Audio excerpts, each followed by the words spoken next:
Eccoci qua, cari telespettatori. Allora, abbiamo il piacere di avere, dopo un po' di tempo che ci mancava, ma adesso capirete il perché, qui con noi Alessandro Gerotto, presidente ANCE, Associazione Nazionale Costruttori Edili del Veneto, neopresidente. Ben arrivato qui con noi.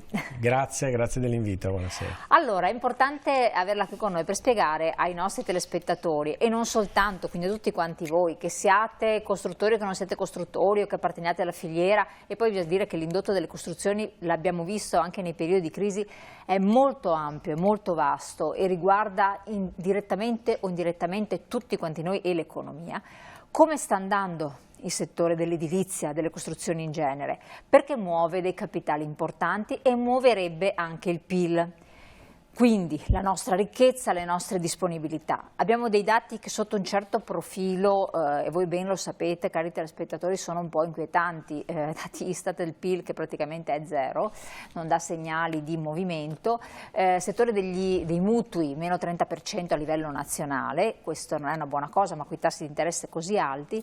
E il settore delle compravendite immobiliari in generale comunque ha avuto anche questo un calo importante, dicevano meno 15, però già meno impattante di quello dei mutui. Questo per capire un po' a livello generale di come sta andando. Qui entriamo più nello specifico perché parleremo non solo di costruzioni, di case eccetera, ma anche di infrastrutture, di opere importanti, di PNRR, di Olimpiadi, il Veneto, vediamo come siamo messi, di strade e non soltanto, e poi di tanti piccoli particolari che possono essere emersi nella legge di bilancio. Quanta carne al fuoco, Presidente? Allora, innanzitutto, nuova nomina, una bella soddisfazione, ma anche una bella responsabilità, perché ANCE Veneto, che cos'è? Allora, ANCE Veneto è un'associazione che rappresenta tutte le varie territoriali delle province del Veneto, quindi sono 7. Quindi vuol dire tutti gli ANCI provinciali, tutte le ANCE provinciali sono raggruppate in ANCE Veneto, e ANCE Veneto è l'organo che dialoga con la regione sostanzialmente. Una domanda, interrompo, perché far parte di un'associazione come quella dei costruttori edili? Cosa vuol dire per un costruttore edile farne parte o non farne parte? E per chi ci ascolta, cittadino qualunque, vedere che quell'impresa ne fa parte o non ne fa parte, cosa implica? Beh, diventare imprese ANCE vuol dire avere ben chiaro cosa vuol dire appartenere a questo mondo delle costruzioni. Fate conto che in Veneto tutto il comparto edile pesa per 66.000 operai e 10.000 imprese.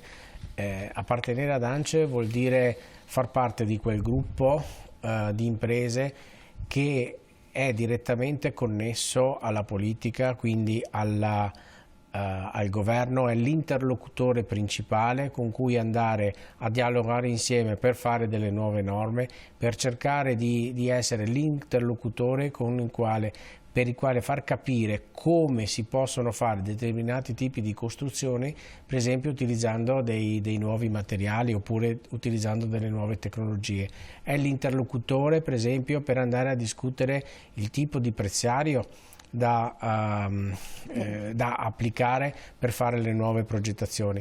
È l'interlocutore, per esempio, anche insieme con i sindacati, per andare a capire come impiegare gli immigrati, come cercare di trovare nuova manodopera e come superare le sfide, soprattutto che adesso abbiamo del PNRR, o come andare a risolvere il grande grattacapo dei superbonus. Che non stiamo parlando cose di poco conto.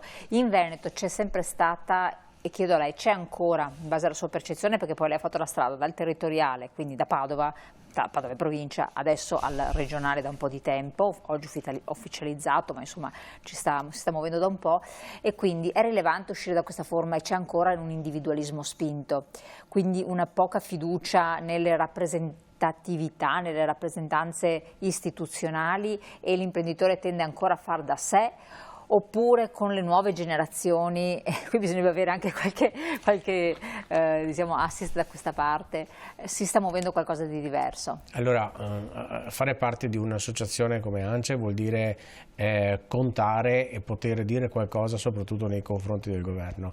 Stare fuori e cercare di lottare da soli sicuramente può essere efficace, magari anche più veloce, ma dopo ti perdi soprattutto su quel meandro di norme che caratterizzano il nostro sistema. Grazie di aver puntato il fatto che bisognerebbe chiedere ai giovani che cosa vogliono essere nel futuro. Su questo ANCE sta lavorando tanto, ha un grosso gruppo giovani che sta lavorando bene. Non a caso abbiamo fatto dei convegni anche ultimamente dove viene invitato anche la nostra presidente dei giovani, che è la Angie Donati, che è una ragazza brava, preparata e soprattutto appartiene a una famiglia di costruttori che può dare il là ad essere non ricopiata, però a far vedere che l'imprenditore adesso edile di una certa importanza può anche essere influente e può essere soprattutto delle persone intelligenti che possono anche cercare di portare a casa e di attrarre. Sono i nuovi influencer, diciamo, del gruppo edile. E quindi questo è molto importante. Qui ci allacciamo subito, visto che parla anche di giovani, di nuove, io direi di parlare subito dell'occupazione. Perché sì, è un tema estremamente importante, perché si lamenta in tutti gli ambiti, in tutti i settori, voi ancora tempo addietro l'avevate riscontrato come criticità, e si allaccia poi, dati alla mano, ne abbiamo parlato anche noi di recente con Vega Formazione e Vega Engineering che stilano questi dati, tratti peraltro dall'INAIL, eccetera, di incidentalità altissima nel settore delle costruzioni. Faccia conto che gli occupati del sistema edile sono quasi il 6%. In tutta Italia, quindi vuol dire che è veramente una massa importante. E per quanto riguarda il tema dell'occupazione abbiamo visto che quello che ci preoccupa di più è il fatto che non ci sia un ricambio generazionale basato su numeri importanti di cui abbiamo bisogno. Abbiamo circa bisogno di 2.800 figure nel breve termine. Cioè questo stiamo parlando a livello regionale? Regionale, come fine anno. Capite bene che dobbiamo cercare ovunque persone che abbiano voglia di lavorare e di entrare su un sistema che li tuteli, che gli dà una paga certa, una paga importante, e entrare all'interno di un sistema soprattutto di formazione per entrare in cantiere che li tutelerà fino alla fine dell'età lavorativa, con corsi di formazione continui. Quello che stiamo notando è che stiamo assumendo delle persone che hanno già lavorato in edilizia che non hanno mai fatto corsi. Infatti, ma io dico, nel 2023 c'è ancora tempo di andare a parlare di queste cose, ma di cosa stiamo parlando? Chi entra nei cantieri nostri deve essere formato, non c'è nulla da fare, non c'è un altro modo di lavorare. Però se non è formato, è vero, lei l'ha riscontrato, è quello che i dati dicono, dati testuali, moltissimi incidenti sono dovuti al fatto che sono persone, per lo più sono stranieri tra l'altro, che non hanno una formazione efficace sufficiente per poter intraprendere questo percorso, perché l'edilizia non è il settore più semplice che si possa immaginare, forse lo era un tempo, adesso non lo è più. Implica certe attenzioni, certe cautele, conoscenza di come si lavora. Sì, però dai dati però c'è anche l'emergenza di avere manodopera a disposizione. Ma dai dati INAIL noi vediamo che il settore delle costruzioni non è il peggiore, anzi. Il fatto è che ogni volta che c'è un qualcosa e qualche dramma si punta sempre il dito nei confronti dei costruttori. Abbiamo costruttori e agricoltura che siamo là. La realtà i numeri parlano e parlano in maniera molto chiara. Vi ho mandato delle slide dove si vede in effetti anche nell'ultimo anno abbiamo avuto un decalage, dicono, no? Degli infortuni sul lavoro, quindi toccando ferro cerchiamo di lavorare creando la formazione sia primaria che poi secondaria e soprattutto continuativa. Guardate che insieme ai sindacati stiamo facendo un lavoro immane nelle nostre 7 scuole edili, perché ce n'è una per provincia, quindi iscrivete i vostri ragazzi, se sono a casa che non sanno cosa fare, fategli provare l'ambiente edili, perché verranno formati, accompagnati per mano e cominceranno un lavoro dove la paga sarà dignitosa subito dall'inizio. Poi possono continuare ad iscriversi per esempio agli ITS o possono diventare anche in geometra. Secondo me è un'occasione importante. Adesso siamo su una situazione in cui abbiamo 2 guerre. Certo. Abbiamo un innalzamento dei costi, abbiamo dei mutui che costano una follia, ma a questi ragazzi dobbiamo creargli un futuro. Però lei ha toccato un aspetto un po' delicato. Quando ci sono queste guerre, uno dei primi settori che viene messo in discussione, adesso l'abbiamo visto un attimo, è proprio quello dell'edilizia, perché l'investimento lo si guarda da un'altra parte. Cosa riscontrate? È così? Tanti, e chi ha intrapreso la strada anche dell'investimento immobiliare dice: mamma mia, se mi fossi trattenuto, perché è un momento... Beh, nel dubbio sto fermo. Nel dubbio sto Quindi fermo. noi stiamo Quindi dà garanzie noi stiamo osservando che ci sono tante costruzioni che devono partire, ma sono fermi perché i costi di costruzione non sono certi. Ma che cos'è veramente che non è certo? Il fatto è che le coppie adesso che attingono ad un mutuo non sanno neanche se riescono a pagare la rata, perché con i tassi al 5% e signori, non credo che nel 2024 vedremo un calare di questi tassi, purtroppo generano dei costi in più che non sono direttamente proporzionali allo stipendio, ai SKEI che io vedo ogni mese, quindi di fatto si vede depauperato il potere d'acquisto. Allora nel dubbio sto fermo. Quindi stiamo vedendo anche gli affitti che stanno calando. Ma stanno calando perché? Perché intanto hanno aumentato le tasse sugli affitti.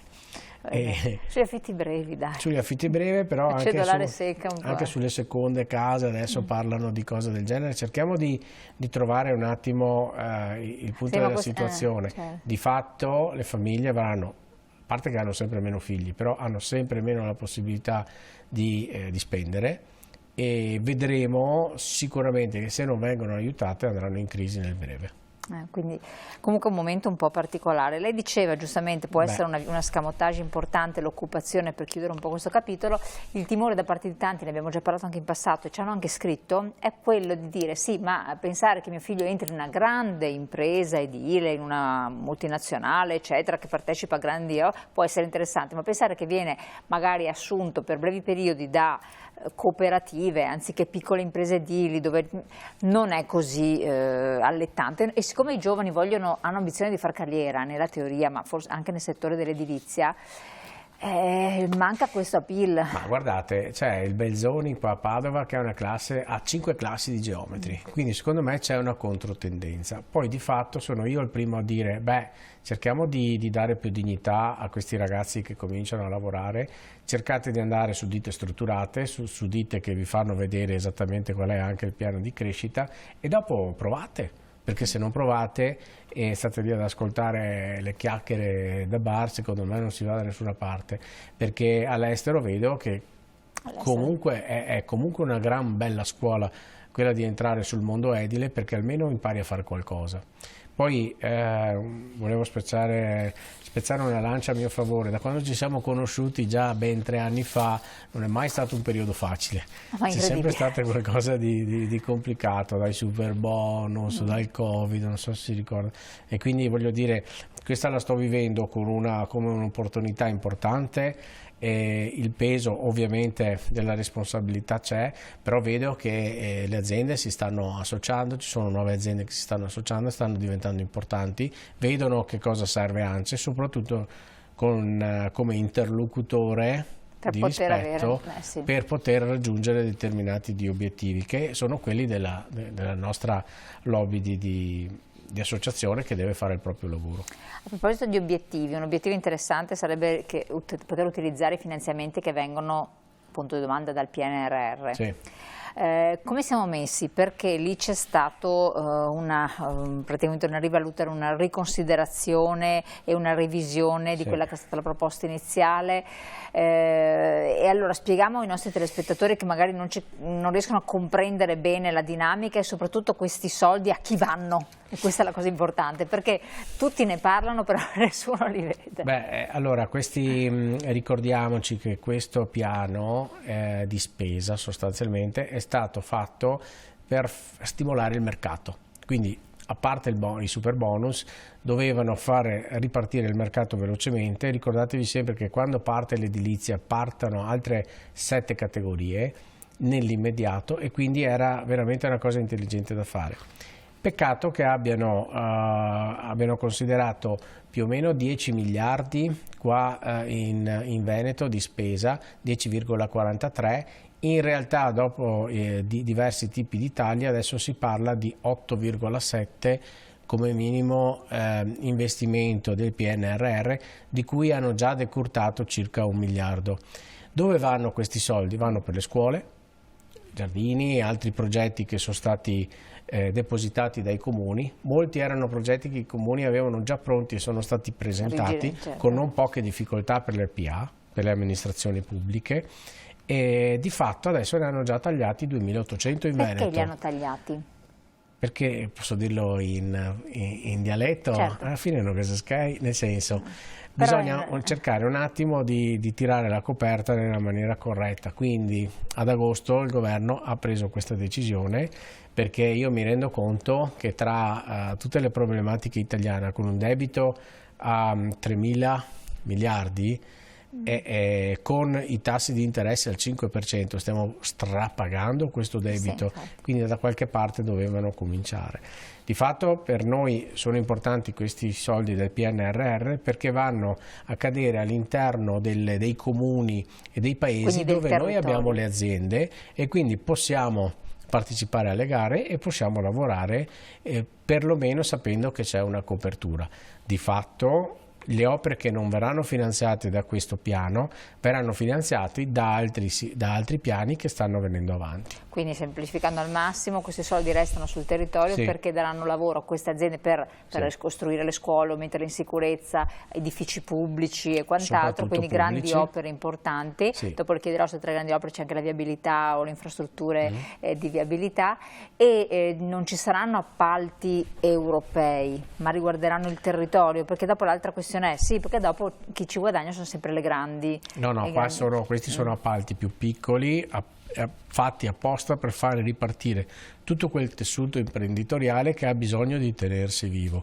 All'interno ci sono le infrastrutture, acquedotti, fognature, ci sono diversi tipi di lavorazioni, tra cui ci sono anche un po' di strade, e bisogna cercare di essere presenti sul pezzo, finanziarli soprattutto con un preziario corretto. Ed è questo l'altro aspetto, del preziario abbiamo parlato più volte, perché sì, abbiamo vissuto tutto il periodo dell'innalzamento sconsiderato del prezzo delle materie prime, di appalti che poi non rispondevano più, di impossibilità anche di accedere obiettivamente ad appalti. Quest'estate è successo qualcosa.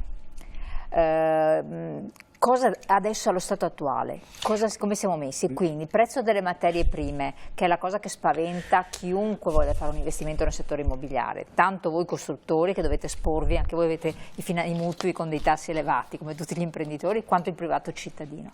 A che punto siamo? E il discorso degli appalti, quindi il preziario negli appalti è stato rivisto? Allora, il preziario riguarda soprattutto quello regionale, riguarda gli appalti pubblici, quindi tutta la fetta di aziende che partecipano a gare pubbliche sanno che adesso possono avere come riferimento un preziario che è corretto, che tiene conto di tutti gli innalzamenti che ci sono stati.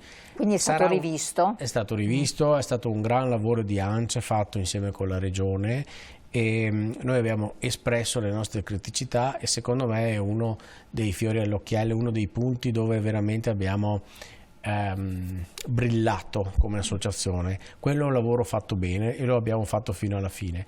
Adesso va mantenuta questa struttura e va sostanzialmente proiettata nel prossimo futuro, nei prossimi mesi, tenendo conto delle variazioni dei costi, quindi andrà indicizzato a quelli che sono gli indici Istat, andrà indicizzato a quello che è il costo del gasolio e quello che è il costo del personale. Che tradotto vuol dire c'è stata una diminuzione del prezzo di alcune materie prime, c'è un vantaggio nell'investire negli immobili, nelle costruzioni in generale, tanto per le imprese quanto per i cittadini? Adesso è veramente critico dire che non è facile adesso il periodo, perché se tu paghi tanto per avere sicuramente un pezzo di terra, perché con il tema del consumo del suolo, cioè che non si può più andare a costruire in aree dove non sono previste ovviamente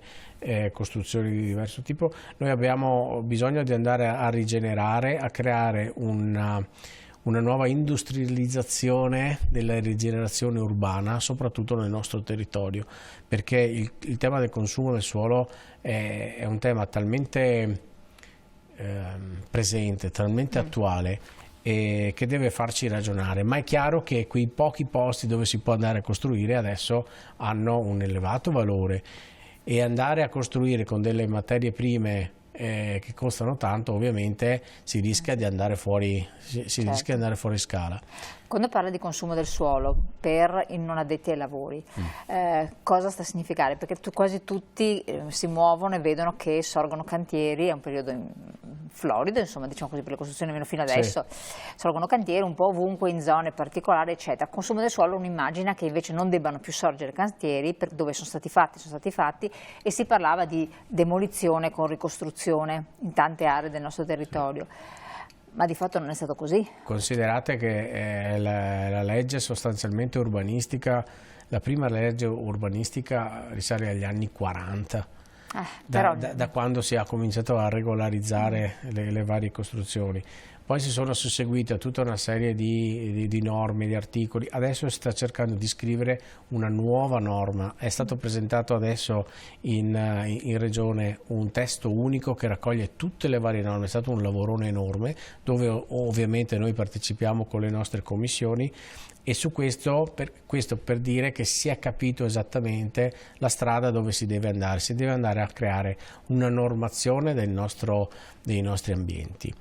Parlando di strade, di costruzione, perché noi quando parliamo di costruzione dobbiamo anche immaginare che dopo piove, che ci servono i parcheggi e che soprattutto le tubazioni della fognatura devono essere dimensionate. In realtà si è costruito tanto in tanti posti e poi si è pensato più alla costruzione ma meno alle strade, meno ai parcheggi, e soprattutto quando piove per più di qualche ora ci troviamo allagati. E siamo sul pezzo, visto questi giorni. Dico io, allora, di cosa stiamo parlando? Bisogna cominciare a ragionare su questo, cercare adesso di andare a consumare il suolo che è stato previsto negli ultimi piani, certo, e cominciare ad andare a ricostruire quelle aree che sono disabitate, tipo ci sono tantissimi capannoni non utilizzati dove bisogna fare il cambio d'uso.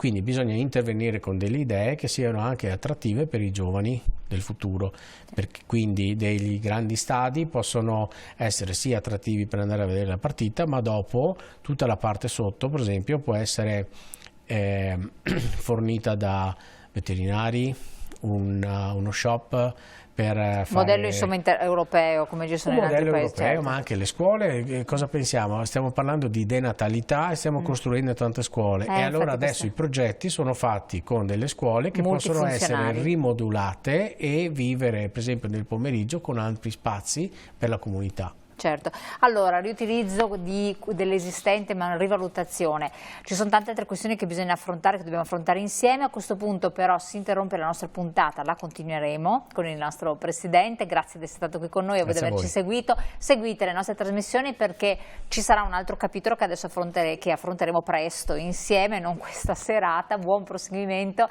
e naturalmente noi ci vediamo presto.